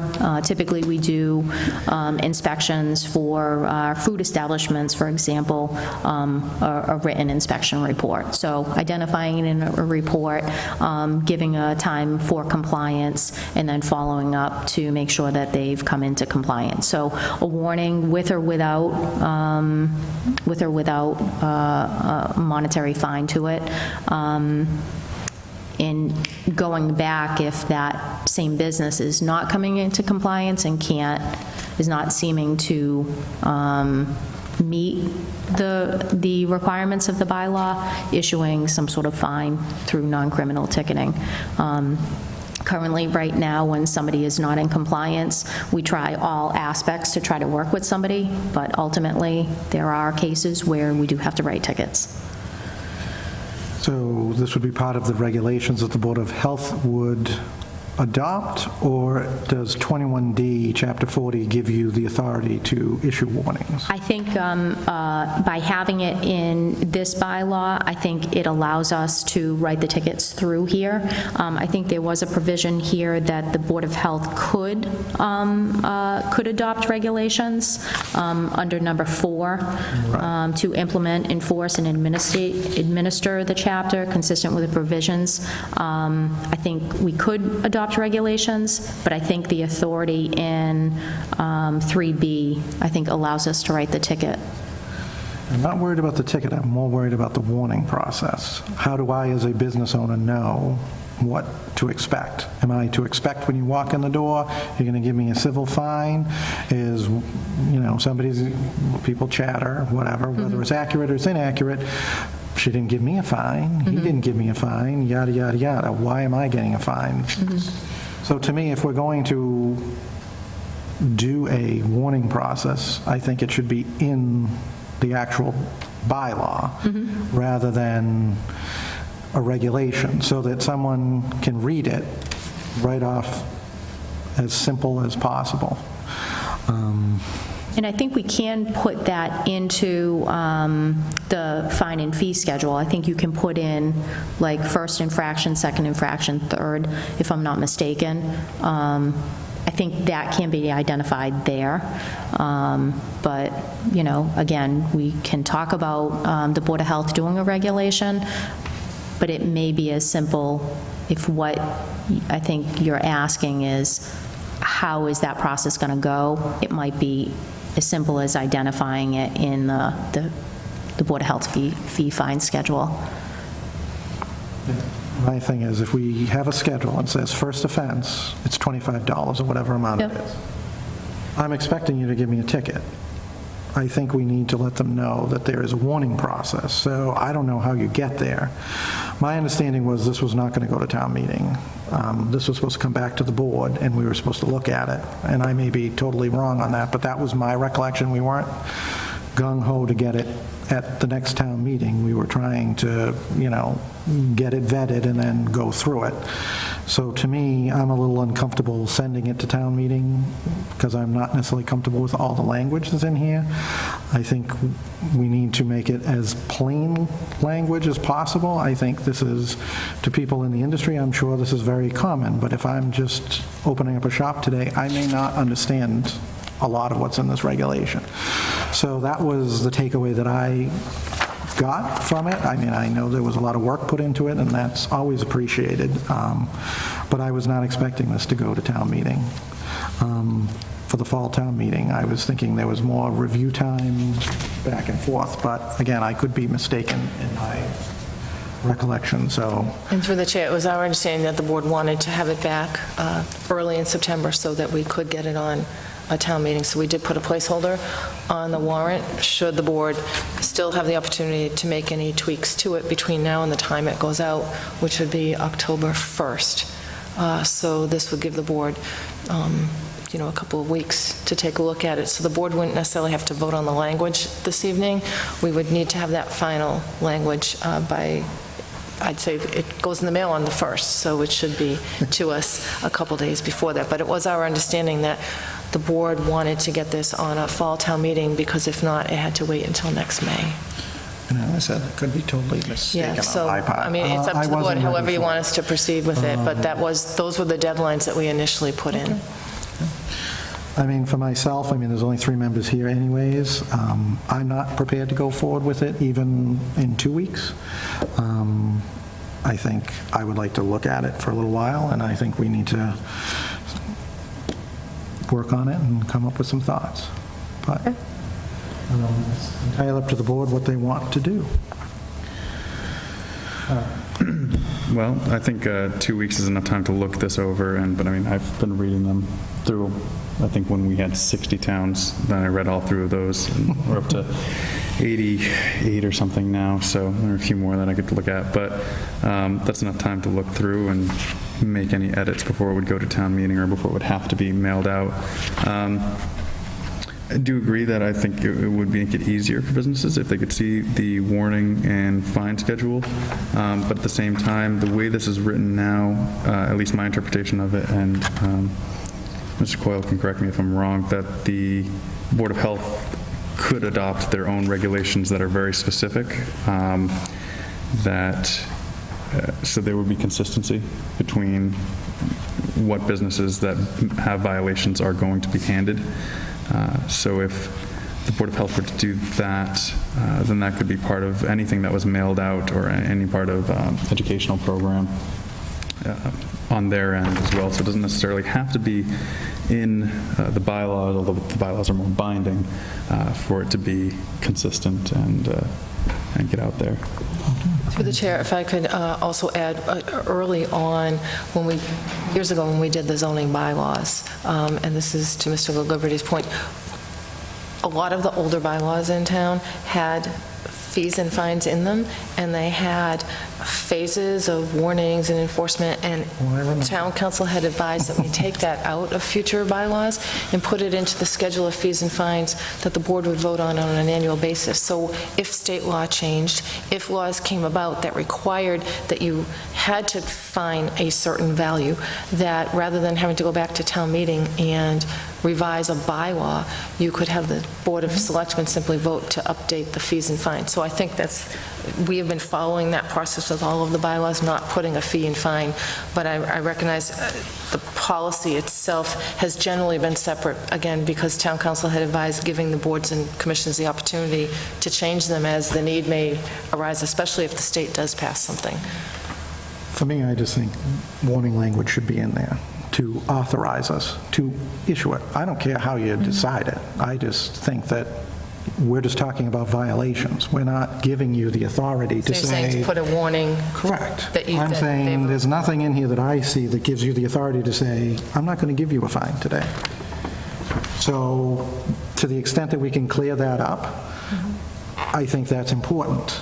You're administrating a bylaw that doesn't give you authority to then say, I'm going to deviate from what the bylaw says, which is, I come in, first time you walk in the door and I'm not in compliance, I got to get a fine.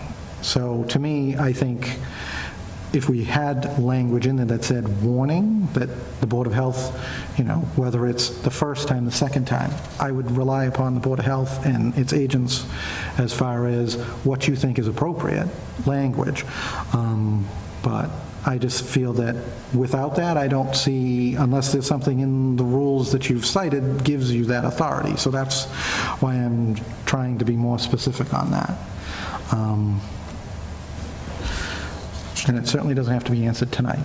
But anyways, I know Mrs. Goodrich had her hand up. So. Well, I think the town manager addressed part of mine, not having the fine and fee schedule. But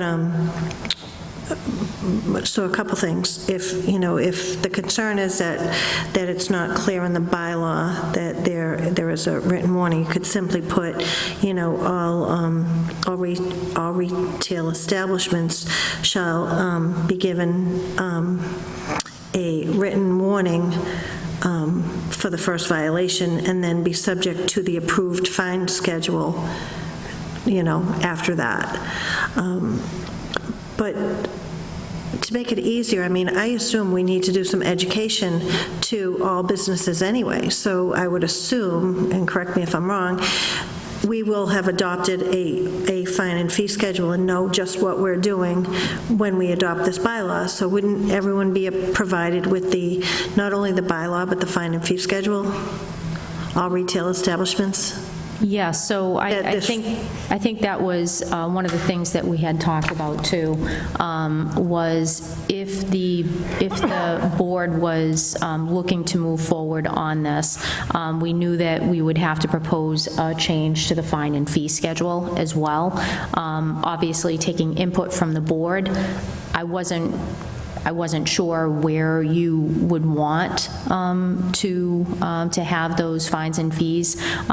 The enforcement part that references here, obviously it's identifying Board of Health is going to be the authority that's going to be overseeing this. The 21D, Chapter 40 allows us to do the non-criminal ticketing, and then we have identified if we fail to get somebody into compliance, we can go further to identify that you can basically shut somebody down if they're not going to pay attention. So we kind of wanted to be general in that, but I do recognize what you're saying.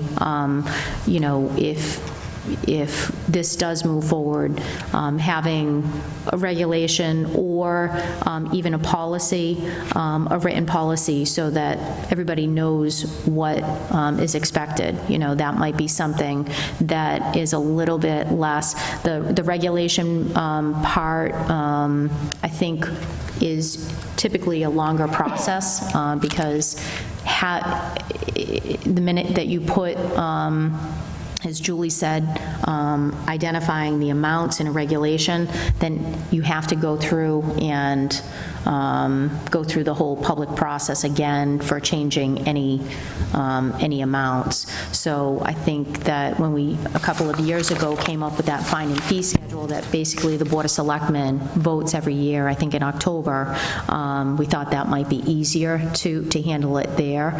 But I don't disagree. Having it written down might make people feel a little bit more comfortable so that they know what to expect, and we can use that as an education piece when we go out to the businesses. This is the bylaw that you'd be required to follow, and here's what would happen should you stray from that. So that might be something like a written policy. If that would make you feel a little bit more direct. I think there should be something empowering you to issue a warning. I'm not suggesting we go back to the old bylaw. I never suggested we put a fine in there. I'm simply saying, where do you derive the authority?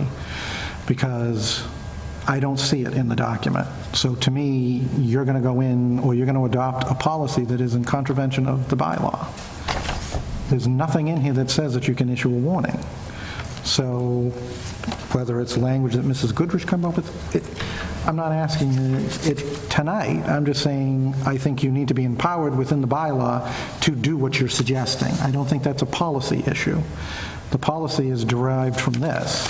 You can't stray too far from that because people are going to start suing us, and we don't want that. But anyways, I think there's some sense that people want to move forward with it, so I'm certainly not going to stand in the way of this moving forward. I will take the 2 weeks, and I will make suggestions as they occur to my limited brain, and we'll see. Okay? Thank you very much. Have a good night. Thank you guys for everything. Thank you for staying extra late. Thank you. All right. So, Mr. Chairman, I'd be curious to know which articles we need to, what items we need to move up so that Mr. Coyle can be heard. I thought he was just sitting here because he was lonely. He didn't want to put on the AC at home. Okay. So I don't know if board members specifically have questions. This is simply to transmit it to town council, so we would probably be making recommendations next meeting. But if members have specific questions Not till the tonight, next rather than have you...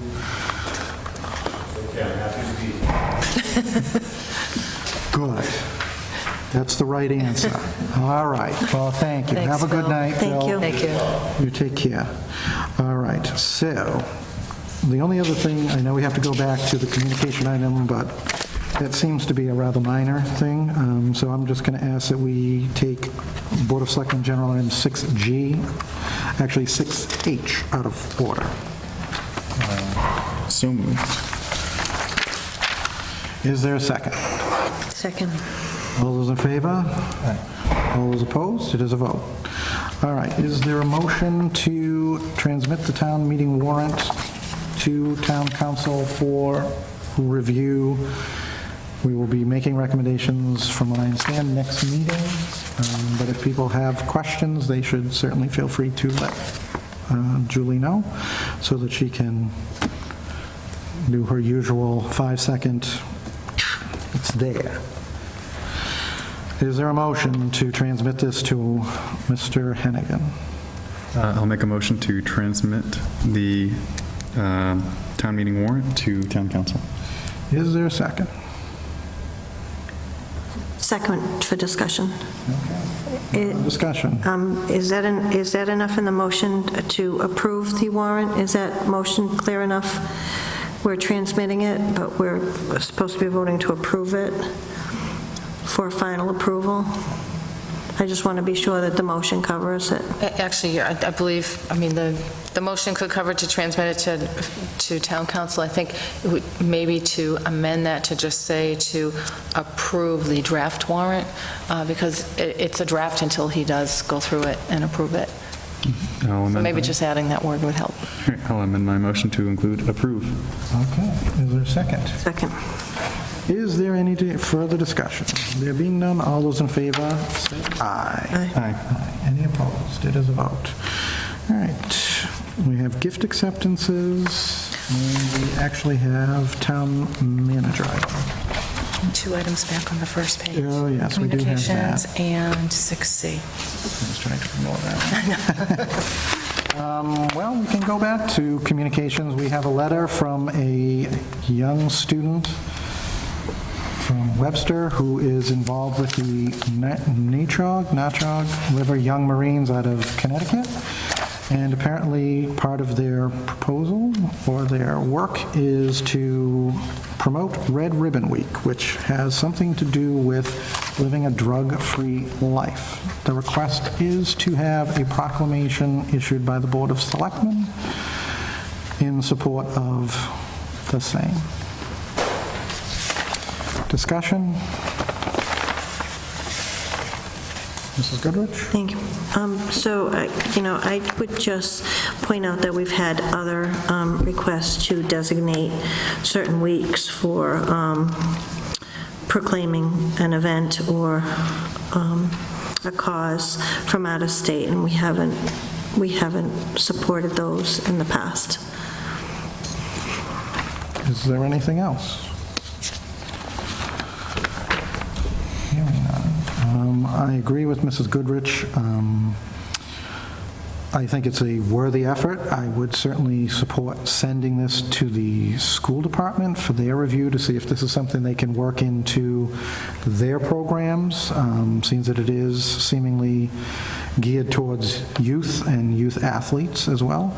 So, and I don't believe it meets our proclamation, really. It's not really attached to Auburn, but, all right.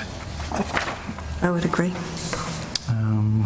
So I will take a motion to, one way or the other, issue, not issue, whatever that is. I would make a motion to take no action and forward the request to the superintendent. One second.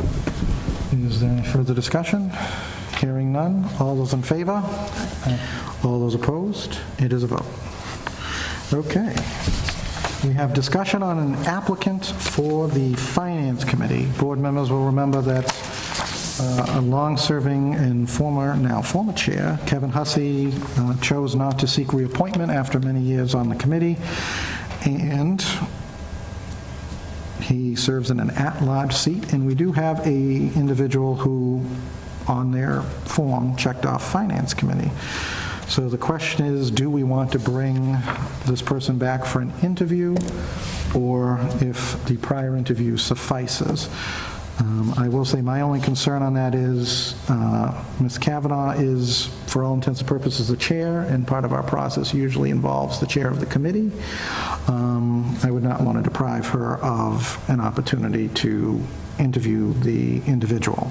That doesn't necessarily have to be at a board meeting, of course, but what are board members' thoughts? I have a question on the open seats. So is it just one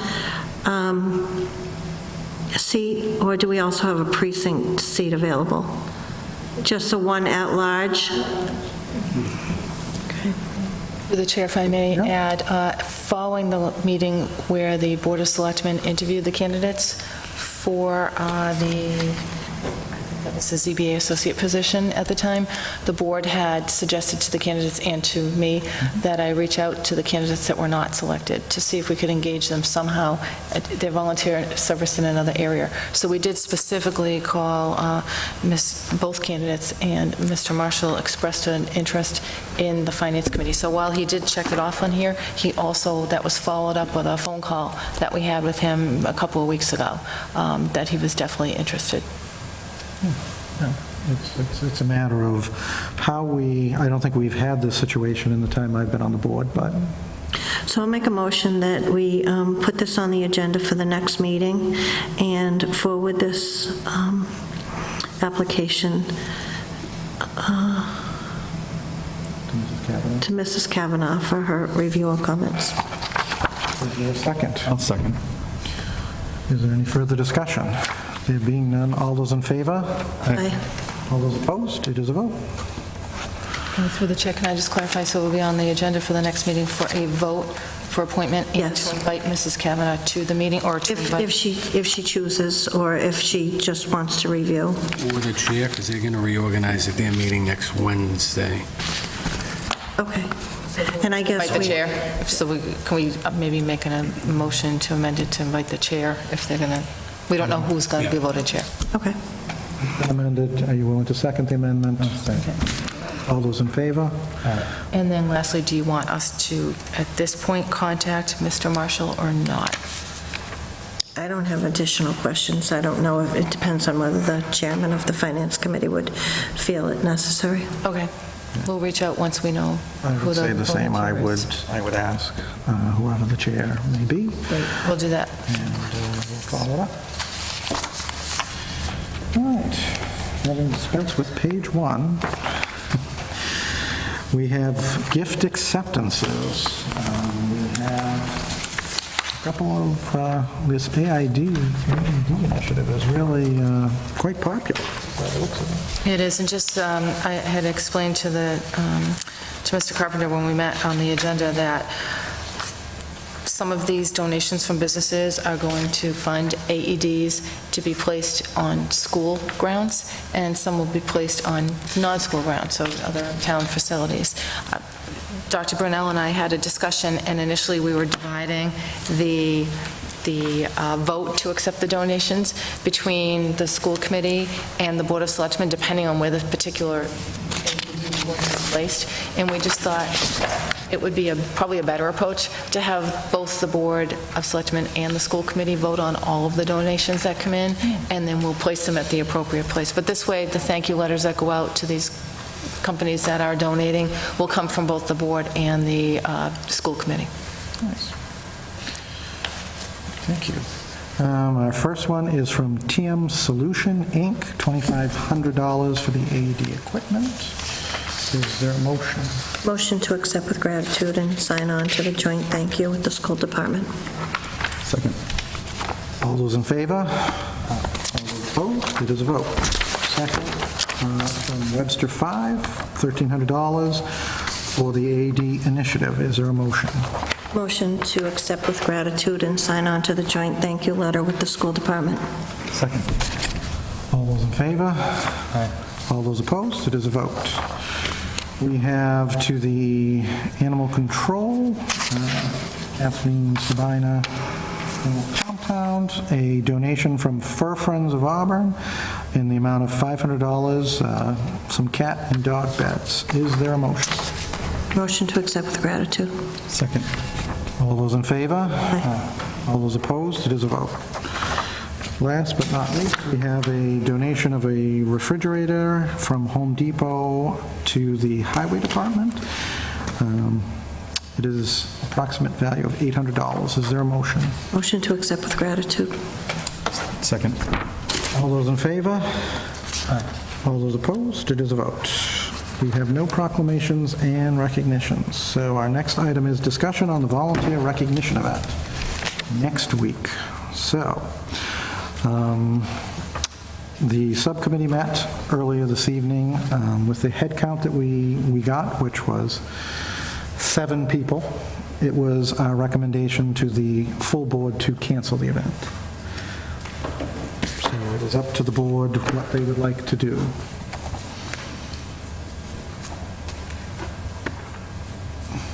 We need all 3 votes to support this, but I believe that although we've only received 7 RSVPs, we'll have more people show up.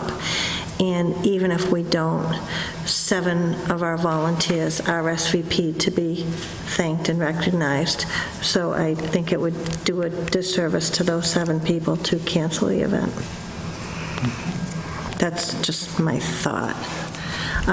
Certainly in lines of refreshments, I wouldn't get anything more than 20 people. You know, I wouldn't plan on 100, but I think if you planned on 20 people, that would be reasonable. But I just think that if we've put an invitation out there to recognize our volunteers, and 7 were kind enough to RSVP and want to be recognized for their service, I think that we should recognize them.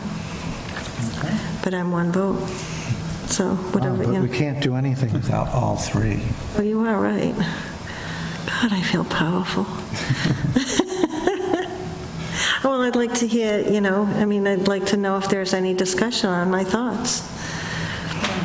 I mean, to me, I think, yes, 7 people applied, but I think to have town staff arrange a room to go through, taking them away from other duties that may, on the hope that we're going to get a flood, not a trickle,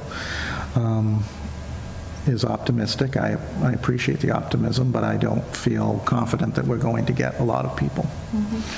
Additional to that, and I would not want to expend taxpayer money or staff time on something that I don't think is proven to be very successful, at least this year.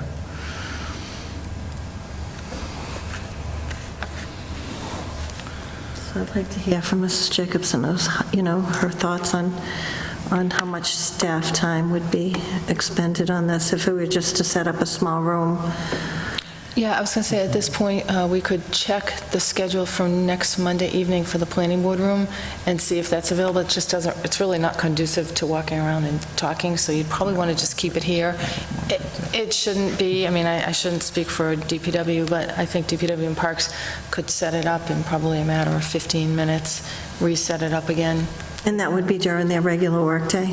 Yeah, they would do that during the day when they're still here, and come back in the morning and reset it in the morning. And then board members would be responsible for refreshments and setup and greeting and et cetera? Well, Heritage has offered to do that. They're catering, so. But I did warn them that we had a very minute, so, I mean, it's entirely up to the board. Personally, I know the chairman won't be in attendance. We do have a brief speaking program, so it doesn't seem to me to justify the expense or staff time. Whether it's 15 minutes, that's 15 minutes they could be doing something. We have no shortage of work for DPW staff to be doing if the lists that we get are any indication, and I'm sure they're far from complete, but, you know.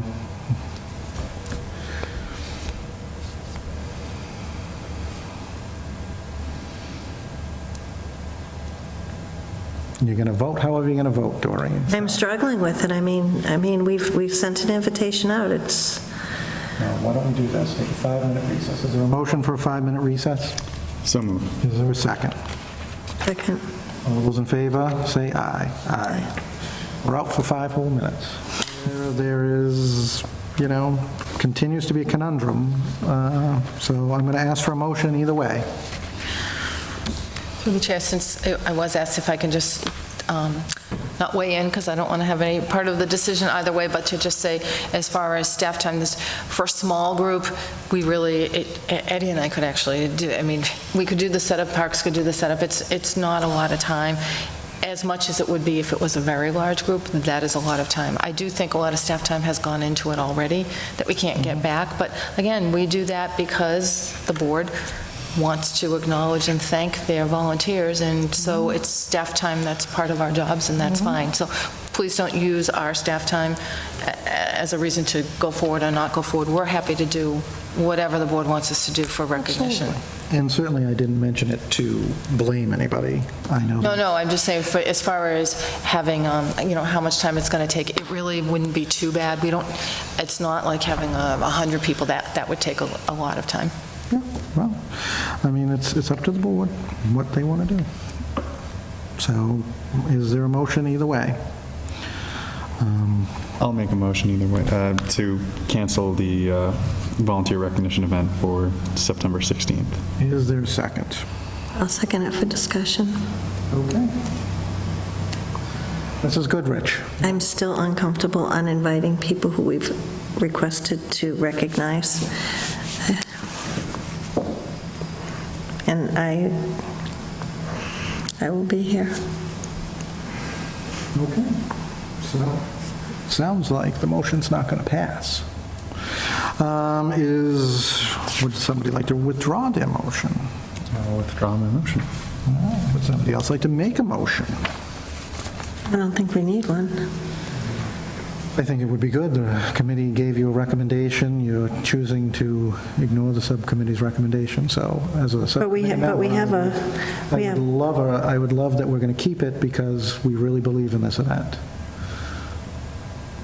Well, we've already got the volunteer recognition event scheduled for September 12th. I mean, September 16th. Appease me. Appease you what, that, you know, make a motion that we hold the scheduled event? Then we're going to disregard the recommendation of the subcommittee and go forward with this. That's what I would like. I'm not making that motion. Okay. Then we are at a stalemate. So we have town manager items, Eastland Partners. Do we really need to talk about this anymore? No, it's only on, as it always is, twice. One, we're good. We have a 2019 Emergency Performance Grant in the amount of $4,600 for Code Red. We do. This is, again, we're fortunate to be able to apply for these dollars. This is formula-driven, so this is the dollar amount that's established for us based on our population. So as we have every year, we'll be applying for it to fund our emergency management system.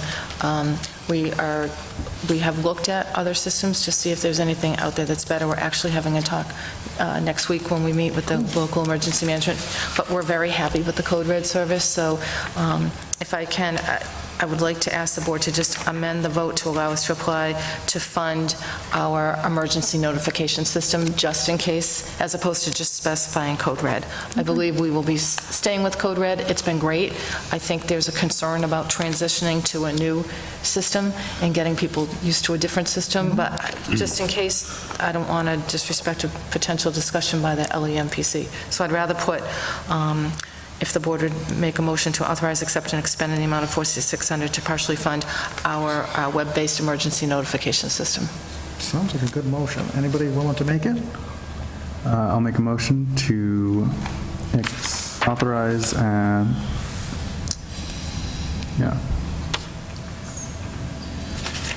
authorize and accept and expend the amount of $4,600 to partially fund the emergency notification system for town management. Is there a second?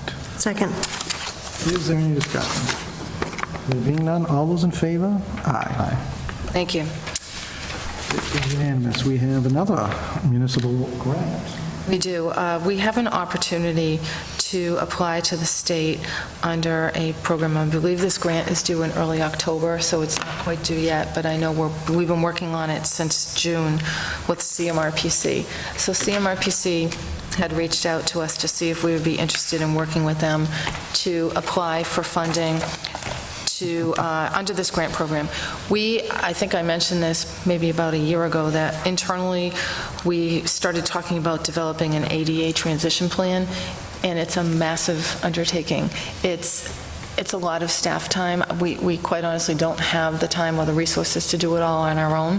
The state recognizes that, so they've got this grant program in place for communities like us to apply for, to get consulting assistance to help with this. So CMRPC worked and came back with an estimate from a couple of different consultants on the state bid list of about $65,000 to take this project on. It's a huge project. So we would like to go forward and apply for those funds and hopefully get those funds so we can start this ADA transition plan.